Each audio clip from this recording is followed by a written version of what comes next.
제 방에 가지고 싶었거든요. 장래희망을 아이 방 꾸며주는 사람. 물을 듯이 한 번도 막힌 적이 없어요. 근데 저는 꿈이 이루면 끝나는 줄 알았어요. 꿈 너머에 꿈도 있어야 된다라는 거라. 그래서 해외 취업을 상해로 가게 된 거죠.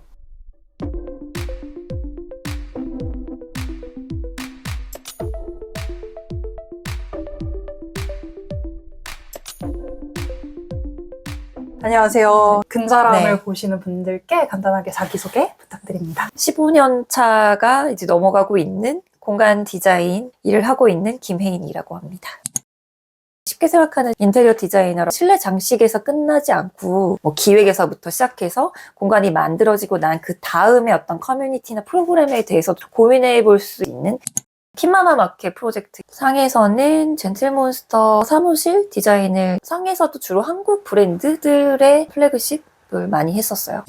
스스로를 디자인 커넥터라고 말씀을 주셨어요. 네. 저는 디자이너들은 두 종류가 있다고 생각해요. 정말 천재적인 감각을 태어난 소위 말해 슈퍼 울트라 캡숑 디자이너가 된 분들이 이끄시는 스튜디오도 있을 거고, 공간 디자인 자체는 약간 거의 협력의 프로젝트예요. 그러니까 디자이너 혼자 잘한다고 안 되는 것, 결국에는 협업으로 통해서 이루어지는 게 대부분이거든요. 어떤 거대한 프로젝트가 있을 때 이 프로젝트를 위해서 투여되어야 될 좋은 기획들이 무엇인지를 연결을 하는 것, 이것도 하나의 역량이라고 생각하는데 저는 이 부분을 좀 좋아하기도 하고 더 잘하는 것 같아요.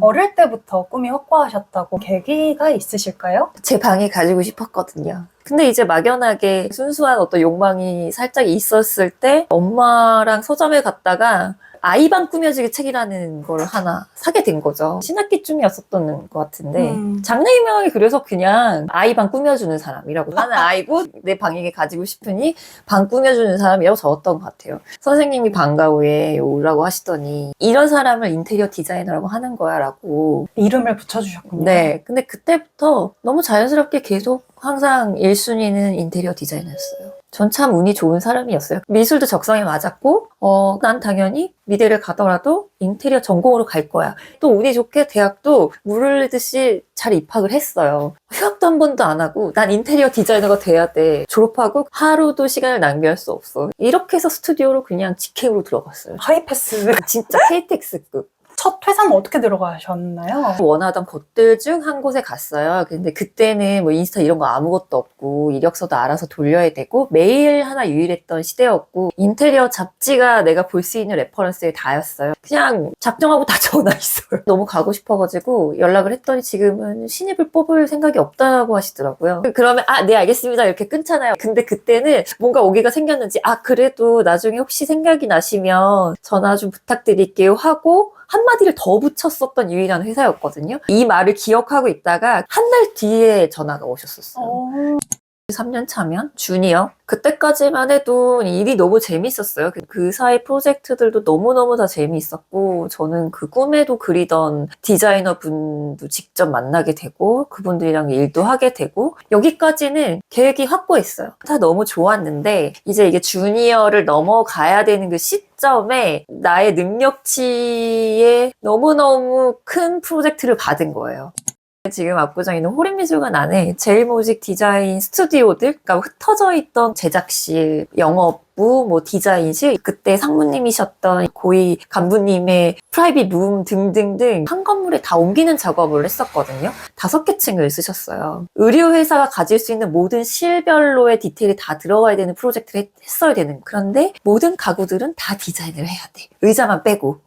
지금은 프리츠 한셀이나 비트라 이런 가구들이 되게 좀 대중들한테 일반화됐지만, 그때만 해도 비트라 가구를 한번 만져볼 수 있나? 저는 또 주니어 디자인에 뭐가 돈이 있었겠어요. 교과서에만 보던. 책에서나 보던 인스체어가 저렇게 생겼고 앉아보면 착용감이 이렇고, 아니 전시장 가면 있지만 그거를 내가 실생활 사용해볼 수 있을 그쵸. 때가 아니었으니까, 그런 걸 감히 엄두도 안 냈을 때한테 그거를 시켜놓으니 정말 하루하루 일이 있으니까 일을 해야 돼. 이런 상태로 살았어요.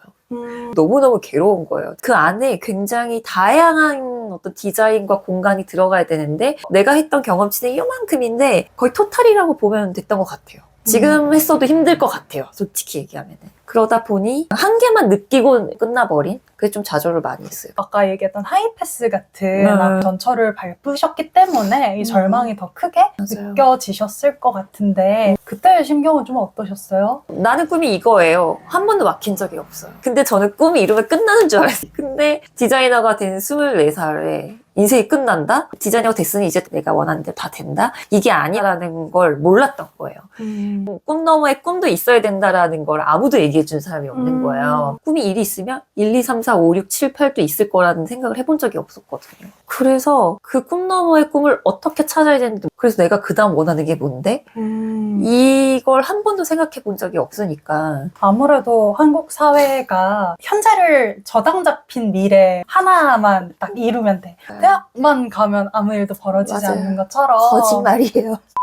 이렇게 저렇게 관심사가 넓어져서 공부를 하다 보니까 인테리어는 단순히 내가 여기만 꾸미면 된다 라고 표현을 한다 그러면 꾸며놓으면 그 공간을 사람이 결국에 쓰는 거잖아요. 여기 들어가면 사람이 앉아있을 때 음악도 나오게 되고 그 안에 뭐 요즘에는 향도 나오게 되고 공간 안에 유무형적으로 집어넣을 수 있는 것들이 더 많은 거예요. 그때부터는 뭔가 나를 표현을 할 때 인테리어 디자이너예요 라고 말하기가 내가 이제 되고 싶은 방향? 정의를 내렸던 것보다는 개념이 좁다고 생각이 들어서 공간 디자이너라는 표현을 쓰기 시작했던 것 같고 공간은 사실 수단일 뿐이고 그 그쵸. 안에서 어떤 네. 경험을 만들어 나갈지에 대한 얘기인 것 같은데 그래서 이제 국내에서 계속 커리어를 쌓으시다 상으로 여성으로서의 커리어에 대해서도 고민이 있으셨던 것 같아요. 맞아요. 당연할 수밖에 없어요.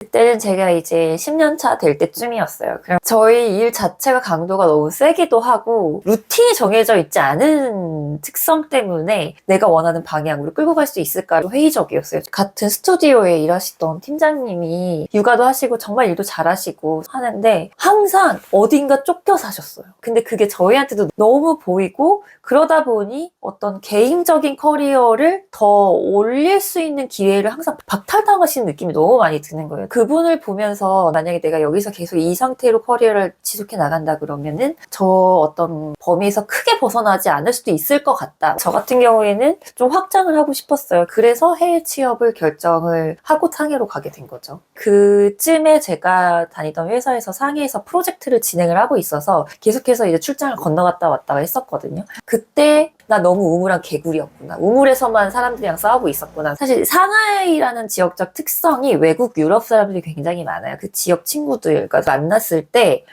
너무 자연스럽게 네트워킹을 경험을 한 거예요. 거기서 사람들끼리 서로 얘는 무슨 일을 하고 얘는 무슨 일을 해. 너네 대화가 잘 통할 것 같대. 이러고 이어주고 가는 거예요. 근데 기본적으로 관계가 형성이 되려면 필요한 시간도 있고 이 목적이 정말 의도를 갖고 달려드느냐 그렇지 않게 흘러가다가 자연스럽게 또 비즈니스적인 이야기도 하게 되고 그게 막 사업을 따낸다는 느낌보다 협업을 맞아요. 한다 이런 느낌으로 이어졌던 것 같아요. 슈퍼 울트라 캡숑 디자이너가 아니라 여러 사람의 능력을 썸으로 아름답게 꾸밀 수 있는 말하자면 내 친구의 능력까지 나의 능력처럼 생각하는 문화의 일환일 것 같아요.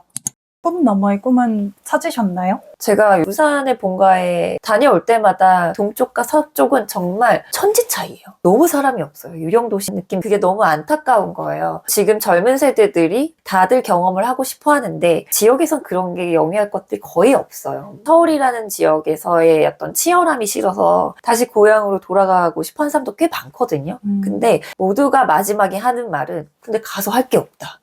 예요. 기존에 지역 편차 경제의 편차에 대해서 얘기를 했었다면 점점 이게 경험의 편차로 이어지는 것 같아요. 맞아요. 서울 안에서만 봐도 성수동이 멀면 서울에 살지 않는 것 같은 성수동에 가지 않으면 서울 사람이 아니야. 그런 편차가 서울에서도 점점 심해지는데 그러나 한 시도를 부산에서 하는 건 되게 큰 용기가 또 필요한 일일 수 있겠네요. 굉장한 용기와 굉장한 시간이 들기도 하겠고 고민도 많이 해야 되겠고 그래서 이제 구상만 하지 말자 뭐라도 작게라도 해보자 약간 하고 있는 딱 시점인 것 같아요 지금.